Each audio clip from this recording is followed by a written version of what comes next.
네, 오늘 아침 TV 뉴스 리뷰 함께 보셨습니다. 자, 어제 주식하시는 분들은 많이 행복하셨을 것 같습니다. 물론 종목에 따라 차이는 있겠지만 코스피 지수가 이제 5천 시대를 열었는데요. 이 부분에 대해서 경제 현안, 어제 국무회의에서 여러 이야기가 나왔는데 이재명 대통령의 대표 공약이 5천 지수 돌파였고 예상보다 빠르게 현실이 됐습니다. 김용민 이사장을 전화로 연결해서 여러 가지 이야기를 좀 들어보도록 하겠습니다. 이사장님 나와 계십니까? 네, 나와 있습니다. 네. 자, 주식 하십니까, 혹시?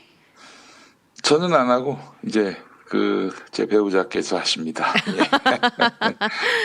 예, 어제 5천 넘어가면서 이제 많은 개미 투자자들이 우리나라에도 이런 날이 오는구나 감격했을 것 같은데 저도 마찬가지고요. 예상보다 훨씬 빠르게 현실이 됐습니다. 네, 예, 주식 시장은 이제 여러 가지 제도적으로 뒷받침이 된다면 더 올라갈 가능성을 점치는 분들도 많던데 대통령은 이 상황에서 이제 부동산 시장에 대한 이야기를 꺼내 들었습니다. 왜 지금 부동산입니까? 네, 이게 핵심이 성장 방식의 전환입니다. 우리 경제가 오랫동안 겪어온 구조적인 문제가 하나 있죠. 자산이 생산이 아니라 땅에 묶여 있다는 것이죠. 이게 바로 부동산 편중입니다. 그렇잖아요. 부동산을 소유하고 있는데 자산이 증식되고 있다. 도대체 우리 경제에 무슨 도움이 되는 겁니까? 예. 한국 가계 자산의 약 65%가 부동산 같은 비금융 자산입니다. 미국은 30%대, 일본도 30%대 중반인데 이건 단순한 통계 문제가 아니라 국가 경제의 체력 문제입니다. 부동산은 가격이 오르면 개인은 부자가 된 느낌을 받을 수 있겠지만 나라 전체로 보면 생산성은 늘지 않습니다. 오히려 젊은 세대의 진입을 막고 소비와 투자를 위축시키지요. 이재명 대통령은 이 구조를 그대로 두고는 민주정부가 계속 선거에서 지고 나라 경제도 지속 가능하지 않다는 판단을 한 게 아닌가 저는 이렇게 주장합니다. 네, 물론 네. 선거에서 이기고 지는 거야 뭐 사실 뭐 마음속에 또 담아둘 그런 문제지 실제로 나라 경제가 지속 가능하지 않다면은 우리 모두의 불행이 되는 것이죠. 예. 그래서 이제 부동산을 워낙 투자의 그 자산, 수단으로 인식을 하다 보니까 엉덩이에 돈을 깔고 있다. 그게 무슨 의미가 있느냐 이런 이야기도 나오지 않습니까? 네, 그렇습니다. 예, 거기에다가 또 이제 민주당이 집권하면 항상 이제 부동산과 관련한 이슈가 끊이지 않았기 때문에 이제 네. 많은 분들이 좀 기대 반 우려 반 하고 있는 상황인 것 같습니다. 현실적으로 봤을 때는. 이제 네. 그래서 자금을 부동산에서 주식 시장으로 옮기겠다는 이른바 머니 무브, 이게 이재명 대통령의 철학이라고 볼 수 있는 겁니까? 네, 그렇습니다. 주식에 대한 대통령의 관점을 우리가 주목할 필요가 있습니다. 뭐 하나만 한 얘기가 아닙니다, 여러분. 김용민이가 오랜 이재명 연구자인데요.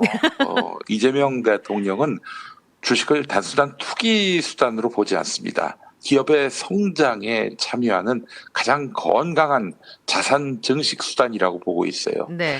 코스피 5천은 그냥 숫자가 아닙니다. 기업이 적당하게 이제 즐겁고 행복한 게 아니라 기업이 정당하게 평가받고 배당과 투자로 선순환이 만들어지고 국민이 집 한 채 말고도 노후와 미래를 설계할 수 있는 통로로 만들겠다는 선언에 가깝습니다.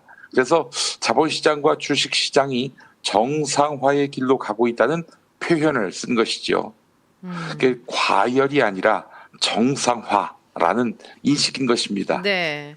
저도 그 단어에 주목했습니다. 정상화. 이제 우리나라 주식시장의 기업 가치들이 정상화를 향해 가고 있다.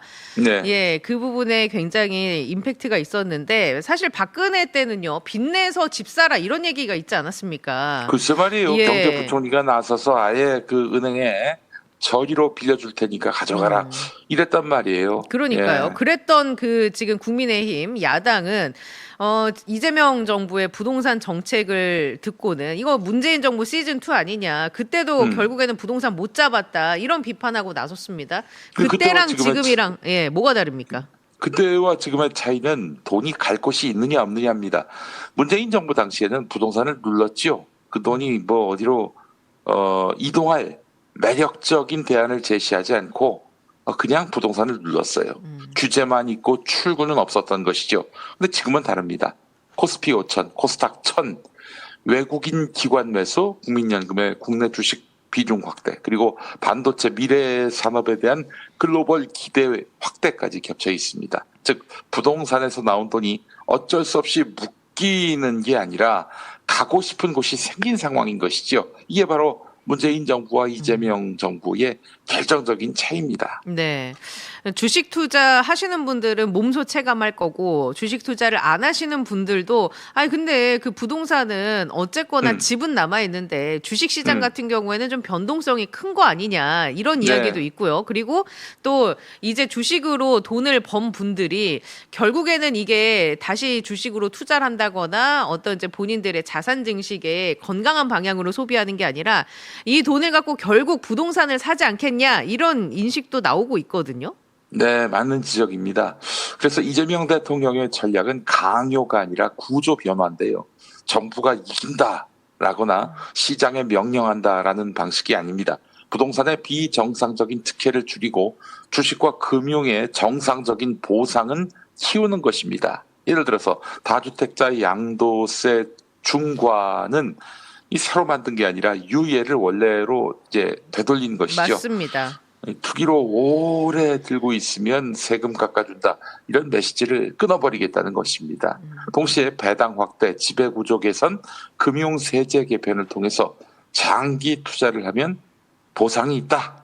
이런 방식으로 시장을 만들겠다는 겁니다. 예, 그 상법 개정안 3차 상법 개정안 그 통과도 앞두고 있고 여러 가지 이제 노력들이 뒷받침되는 상황인데 대통령 발언을 보면 이게 상당한 자신감이 느껴져요. 정부 이기는 시장이 없다. 부동산 불로소득의 공화국을 바로 잡겠다. 이런 표현들을 쓰는 거 보면 그것도 이제 공공연한 자리에서 쓰지 않습니까? 여기서 이제 문재인 예. 정부와 이재명 정부의 차이를 또 확인할 수가 있는데 이재명 대통령은요. 욕망을 보험주로 보지 않습니다. 사실 부동산을 사서 그 가치가 올라가지고 자산이 확대되는 것 이것도 욕망이라고 본다면은 문재인 정부는 그 욕망을 보험주로 봤어요. 예. 근데 사실은 문재인 정부에 참여하고 있는 정책 책임자들도 보면은 부동산으로 불을 들렸던 분들인데 자기들도 그렇게 하면서 남들에게는 부동산 안 된다. 소유하는 것 자체가 보험주다. 이런 식으로 인식시켜놨단 말이죠. 네. 이재명 대통령은 욕망을 보험주로 보지 않습니다. 다만 욕망이 생산으로 이어지느냐 불로소득으로 고착되느냐를 묻는 것인데요. 주식은 기업이 성장해야 수익이 납니다. 일자리가 늘고 기술이 발전해야 개인의 자산도 느는 것이죠. 네네. 이게 바로 민주정부가 추구해야 할 성장 방식이라는 것이죠. 그래서 이재명 대통령은 잘 먹고 잘 사는 꿈을 국가가 뒷받침해야 한다라고 말합니다. 이런 말은 안 하지만 그래야 계속 집권할 수 있다라고 속으로 생각하고 있는 거예요. 네네. 부동산 투기 대신에 경제 전체가 커지는 성장, 그 성장의 과실을 나누는 구조를 만들겠다는 것이죠. 예. 자, 국민의힘은 이런 이재명 대통령의 자신감을 그냥 무조건 반대하고 나선다고 해서 이게 본인들한테 유리할까요? 뭐 선거 국면에서 근데 국민의힘 정부 때 보십시오. 예. 저 빚을 내드릴 테니까 집을 사시라 이러고 있는 거 아니에요. 예. 이거는 그들 나름의 어떤 성장, 그 집권을 계속 유지하려고 하는 정책이란 말이죠. 국민에겐 도움이 전혀 안 돼요. 네. 전체 국민에게. 지금 이재명 대통령은 이념이 아니라 구조를 이야기하고 있습니다. 부동산에 기대지 않고도 성장할 수 있는 나라. 민주정부도 경제를 유능하게 운영할 수 있다는 증명 말이죠. 자, 이걸 반대하려면 대안이 있어야 하는데 네. 하지 말라라는 말은 있어도 부동산 말고 국민의 자산을 어디에 두겠다는 건지 그 국민의힘에게서는 그 답이 보이지 않습니다. 그러니까요. 뭐 이제 진중권 석사도 그렇고 이준석 뭐 개혁신당 의원도 그렇고 그 나경원 의원도 그렇고요. 장동혁 대표도 그렇고 오천 지수에 대해서 굉장히 허무맹랑한 얘기다라면서 좀 비난을 하지 않았습니까? 그렇죠. 예. 그들은 말만 떠들지만 뭐 현실에서 입증되는 것은 아무것도 없어요. 미래도 없고요.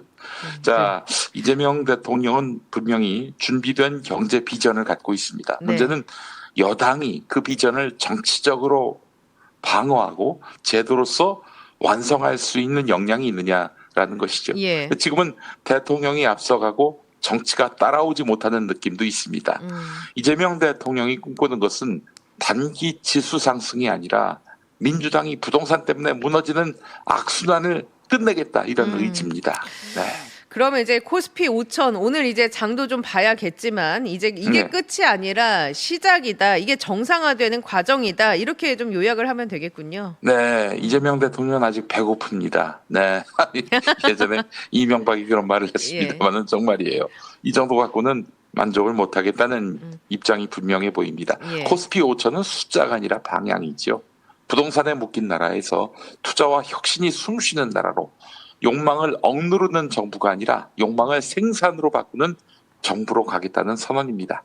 이재명 대통령의 경제 비전은 그래서 지금 한국 정치에서 가장 논쟁적이면서도 가장 정면 돌파적인 선택이라고 생각하는데 제가 이런 말씀까지 드려보겠습니다. 예, 부동산에서 돈 빼서 주식 투자하시죠. 저는 그게 길이라고 봅니다. 네. 예, 알겠습니다. 이명박이 예전에 747 얘기하고 했었는데, 아유, 네. 이제 그때랑 지금이랑 비교해 보면 얼마나 이 지도력의 차이가 중요한 건지 새삼 네. 느끼게 됩니다.